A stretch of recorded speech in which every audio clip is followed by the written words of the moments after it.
안녕하세요. 여러분의 치과 주치 허소진입니다. 지난번 영구치 외상에 이어 오늘은 우리 아이들 치아, 즉 유치원에서 치아 외상이 발생하는 경우에 대해 알아보겠습니다.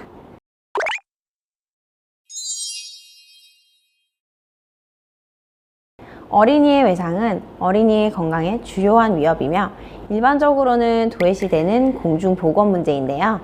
0에서 6세 아동의 경우 구강부의 외상이 모든 신체 외상의 18%를 차지하고 이는 아이들에게서 두 번째로 흔한 부상 부위라고 해요. 의도하지 않은 추락, 충돌 및 여가활동은 유치열 치아 외상의 가장 일반적인 이유이며 특히 기어다니고 걷고 달리며 신체 활동을 왕성히 시작하는 어린이에서 빈번한데요. 2에서 6세 사이에서 가장 흔히 발생하고 대개 치주 조직의 손상까지 동반된다고 합니다. 다음으로 유치외상의 종류 12가지를 간단히 살펴보겠습니다. 먼저 제일 경미한 범랑질의 파절은 파절이 범랑질에 국한되어 있으며 날카로운 모서리를 다듬는 치료를 합니다.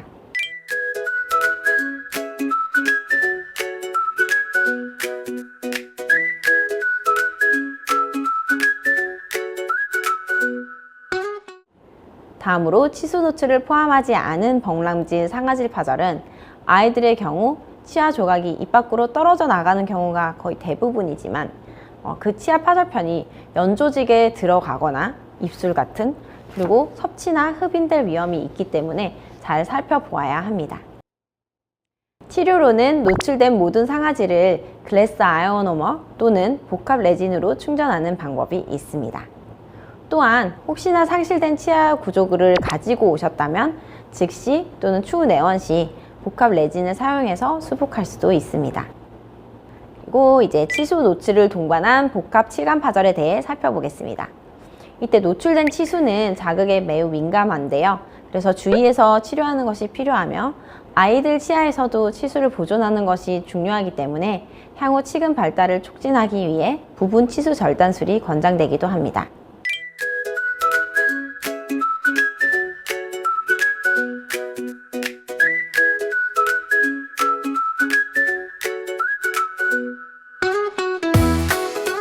또 유치열기의 치아 외상은 아동의 성숙도와 치료 절차를 견딜 수 있는 능력에 달려 있으므로 부모와 충분히 상의 진행을 하게 되고요. 치간 치근 파절은 범랑질, 상아질 및 치근이 포함된 파절인데요. 이때에는 느슨하지만 여전히 부착된 치아 조각이 발견될 수 있습니다. 치료는 이 느슨한 치아 조각을 제거하고 치관이 복원될 수 있는지 확인한 후에 국소 마취하에 진행하게 됩니다. 다음으로는 유치의 치근 파절입니다. 파절 위치에 따라 예후가 다르고 치간부 치아 파절편은 동요도가 있을 수 있으므로 변이가 될 수도 있겠습니다. 만약에 치간부 치아 파절편이 변이되지 않으면 치료가 필요하지는 않으나 교합 간섭이나 또 변이가 심한 경우에는 국소 마취를 한 후에 파절편을 제거하거나 위치를 다시 잡아주는 치료가 필요합니다. 또 유치에서 치조골이 파절된 경우에는 파절이 치조골 협측 및 구개측, 설측을 포함해서 인접한 뼈로 이어질 수 있고 이는 대개 교합 간섭으로까지 이어지게 됩니다.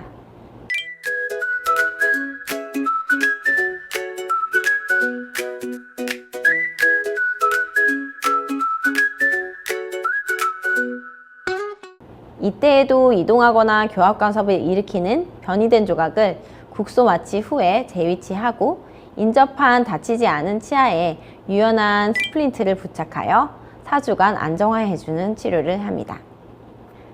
다음으로는 진탕입니다. 진탕은 촉진 시 민감하지만 변이되지는 않은 치아 상태로 정상적인 동요도를 보이며 치은 열구 출혈은 없는 것이 특징이며 특별한 치료 또한 필요로 하지 않습니다.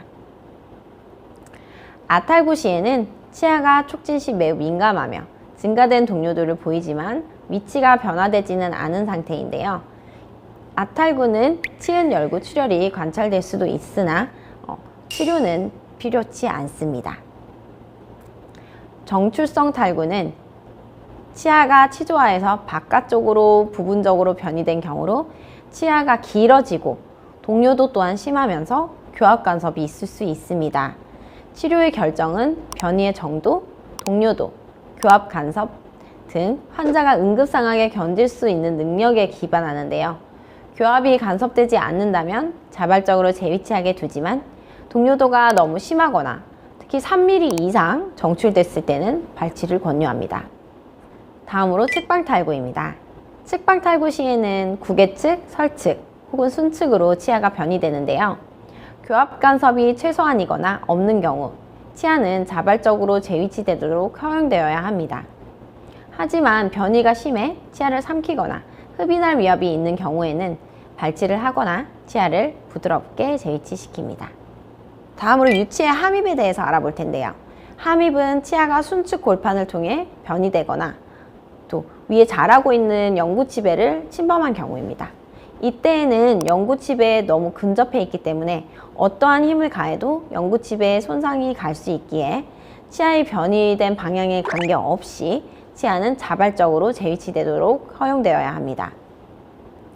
영구치의 정출은 치아가 치조하에서 완전히 빠져나온 상태입니다. 이때 정출된 유치는 절대로 재식해서는 안 됩니다.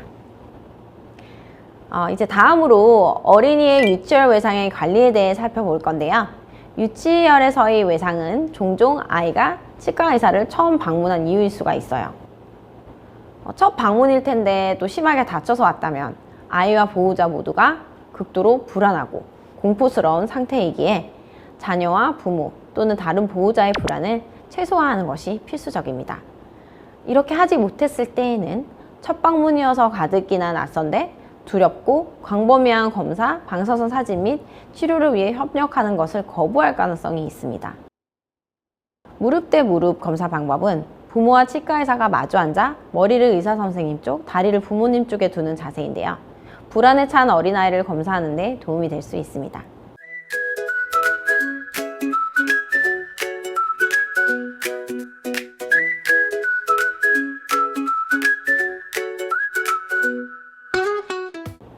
또 가능하다면 소아 구강 외상 관리에 대한 경험과 전문성을 갖춘 소아치과 또는 외과 전문팀이 응급 및 후속 치과를 치료를 제공하는 것이 매우 바람직합니다. 유치 외상 치료를 구조적으로 접근하는 방법에 대해 한번 알아보겠습니다. 치과 의사는 외상성 치아 손상을 관리하기 위해 체계적으로 접근을 해야 하는데요. 이를 위해 병력 기록, 임상 검사 수행, 검사 결과 수집 및 정보 기록을 시행해야 합니다. 초기 문진에서 사용하는 구조화된 기억력 기록은 영구치열과 관련된 외상 기록의 질을 현저하게 개선시킵니다. 따라서 초기 평가 시 되도록 자세하게 의학적, 사회적, 치과 및 사고 이력을 확인해야 합니다.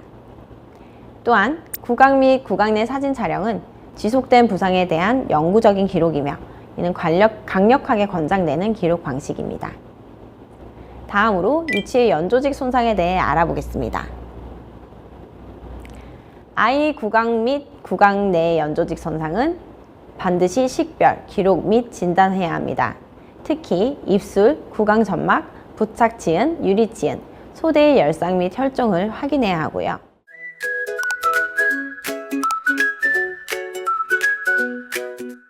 입술에 치아 조각이 박혀 있을 수 있으므로 이 또한 확인이 필요합니다. 연조직 손상은 확인 후 즉각적으로 치료해 주어야 하며 0에서 3세 연령대에서 가장 흔하게 발견됩니다.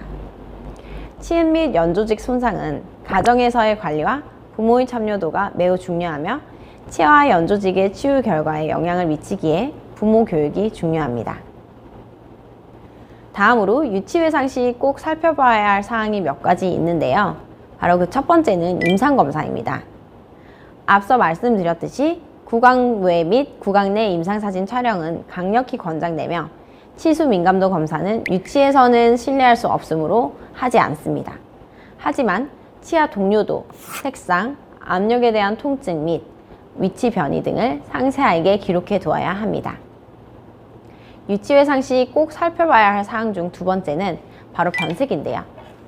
변색은 의료진이 손상 및 비손상 치아의 색을 진료소 방문 시 매번 기록을 해야 합니다. 그 이유는 변색이 탈구 후 발생하는 흔한 합병증이며 이것은 차차 나아질 수 있으며 수주 또는 수개월에 걸쳐 치아의 원래 색을 회복하기도 하기 때문인데요. 하지만 지속적으로 어두운 변색이 있는 치아는 임상 및 방사선학적으로 무증상 상태로 남아있을 수 있으며 증상 유무에 관계없이 식은단 치주염이 발생할 수 있습니다. 유치열에서는 임상적 또는 방사선학적으로 근관계에 감염 징후가 없다면 변색된 치아에 대해서 근관치료를 시행하지 않는 것을 원칙으로 합니다. 그리고 유치외상 시 꼭 세 번째로 살펴봐야 할 것은 방사선 사진인데요. 유치열 외상 시 치과 의사는 방사선량을 최소화하기 위해 알라라, 합리적으로 달성 가능한 최소 수준의 선량 원칙 내에서 작업해야 합니다. 즉, 어린이의 방사선 노출을 최소화하기 위해 정확한 진단에 필요한 최소한의 방사선 사진 수만 찍어야 하는데요. 이는 안발병에 대한 방사선 노출의 영향이 유아가 성인보다 훨씬 더 민감하기 때문입니다. 어린이의 기대 수명은 길고 일부 발달기관 및 조직이 방사선에 민감한 급성 반응을 보일 수 있기 때문에 방사선 사진 촬영 시 방사선 방호로 목 보호대를 통해 1차 X선빔 경로에 있는 갑상선을 보호해야 하고요. 부모가 아이를 안고 있을 때에는 앞치마를 사용해 주시면 좋습니다. 또한 안타깝게도 유치외상에서는 의도적, 즉 비사고성 손상도 심심치 않게 발견되는데요. 유아의 의도적 상해 시 치아 및 안면 외상이 발생할 수 있습니다. 치과 의사는 사고 이력과 외상의 내용이 일치하는지 확인해보고 학대가 의심된다면 전체 치아 검사 및 사건 조사에 대한 즉각적인 의뢰가 이루어져야 합니다. 유치외상에서 아무래도 가장 민감한 문제는 영구치열에 대한 유치외상의 영향일 텐데요. 이는 유치치근단과 상방의 영구치배 사이에는 정말 밀접한 공간관계가 있기 때문입니다. 특히 유치의 함입 및 탈구는 영구치열의 발달 이상과 가장 많이 관련이 되어 있는데요. 유치 및 치조골에 심각한 부상이 발생할 시에는 성숙 중인 영구치열에서 영구치배의 위치가 이동할 수 있고 치아가 망곡되거나 매복치 및 맹출 문제가 나타날 수 있습니다. 유치 외상은 영구치열 외상과 치료 접근법이 다른 경우가 많은데요. 흡인의 위험, 섭취 또는 폐색에 대한 간섭이 없는 한 관찰을 하는 것이 가장 적합한 옵션입니다. 이렇게 보수적인 접근을 통해 아동의 추가적인 통증과 그리고 영구치열에 대한 추가적인 손상을 방지할 수 있습니다. 또한 유치열에서는 가급적 발치를 피하는 것이 좋으며 아이가 협조를 하는 경우 아이의 유치열을 유지를 잘 해주는 것이 우선시 되어야 합니다. 또한 어린이의 성숙도, 응급 상황에 대처하는 능력, 손상된 치아를 교체하는 시기, 교합까지 고려해서 추후의 통증을 피하기 위해 급성 증상을 관리하는 방법에 대한 부모 교육이 필요합니다. 통증이 예상되는 경우에는 이부프로펜 및 아세트아미노펜과 같은 진통제를 사용하시길 권유드립니다. 특히 함입이나 측방 탈구와 같은 탈구 및 치근파절은 심한 통증을 유발한다는 점 기억해 주세요. 이번에는 유치 탈구에 대해 좀 더 심층적으로 알아보겠습니다. 우선 탈구된 영구치와는 달리 탈구된 유치는 절대 제식해서는 안 됩니다. 이에 대한 가장 중요한 이유는 치아의 흡인으로 인해 발생할 수 있는 의학적 응급 상황 때문입니다.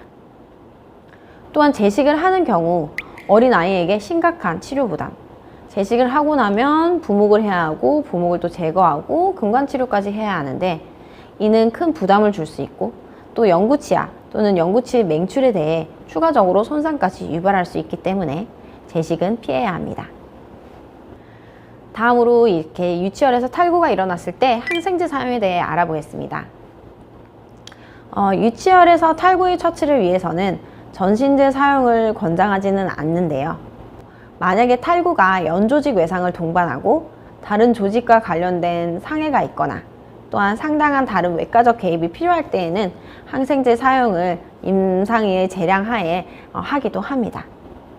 또한 아동의 의학적 상태에 따라 항생제 처방이 필요할 수도 있기에 항상 아동의 담당 소아과 의사에게 연락을 취해야 하며 또 손상 부위에 오염이 발생한 경우에는 파상풍 부스터가 필요할 수도 있기에 48시간 이내에 담당 의사에게 아이의 파상풍 예방 접종 여부에 대해 확인해 보아야 합니다. 이제 유치열의 외상 강의도 거의 마무리 단계인데요. 마지막으로 유치열 외상 시 가정에서의 관리를 위한 부모 지침에 대해 살펴보겠습니다. 우선 제일 중요한 것이 추가적 부상 예방입니다. 치유를 도모하기 위해 잠재적으로 위험한 활동을 꼭 자제해 주시고 추가 손상을 예방할 수 있도록 부모 또는 보호자가 인지하도록 조언해야 합니다. 또한 치아와 구강 조직의 외상 후 성공적인 치유를 위해서는 구강 위생이 매우 중요한데요.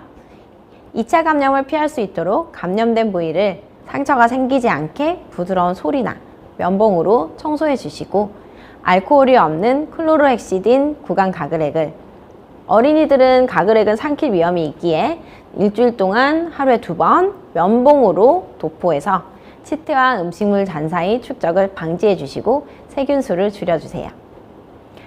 치아도 최대한 안정을 취하는 것이 좋기에 2주 정도는 자극성 있는 음식, 딱딱한 음식은 피해 주시고요. 다친 부분의 치아를 사용하지 않고 먹을 수 있는 작은 크기와 형태로 아이의 식사를 준비해 주시고 또 먹여주시는 단계라면 조심해서 먹여주실 것을 당부드립니다. 또한 어린아이가 특별히 통증에 대해 불편하지는 않지만 그래도 감염이 있을 수 있기 때문에 부모나 보호자는 잇몸의 부종과 같은 감염 징후를 잘 감시해야 합니다. 만약에 감염 징후가 있는 경우에는 치료를 위해 어린이를 치과 의사에게 꼭 데려가 주세요. 오늘은 유치외상의 종류부터 관리까지 알아보았는데요. 유치외상은 부모나 보호자의 적극적인 관심이 꼭 필요합니다. 이상으로 오늘 강의를 마치겠습니다. 감사합니다.